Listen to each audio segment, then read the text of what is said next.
Datang polis dan juga CID, aku ditangkap, tanganku digaring. Aku dibawa ke dalam mahkamah, badan lesu dan lemah.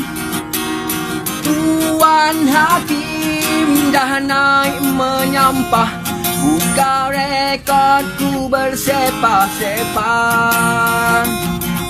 Beginilah nasib si penagih dadah, tersisih dan terhina. Jika benar dikatakan salah, aku dianggap perosak negara. 3 tahun ku di penjara, 3 bangsa jadi saudara. Melayu, Cina dan juga India, 3 tahun ku tanggung sendiri.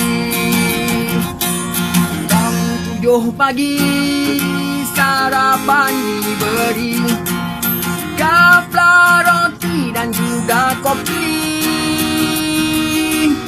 Rasa-rasa nak tambah lagi, apa daya rasionku sendiri. Buka pintu, tong jalan dulu, ambil lesen ujian memandu.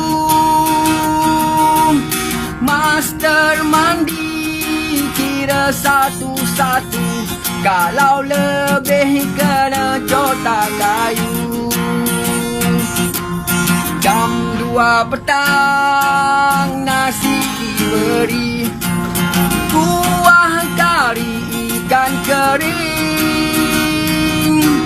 Rasa-rasa bagai nak lari, apa daya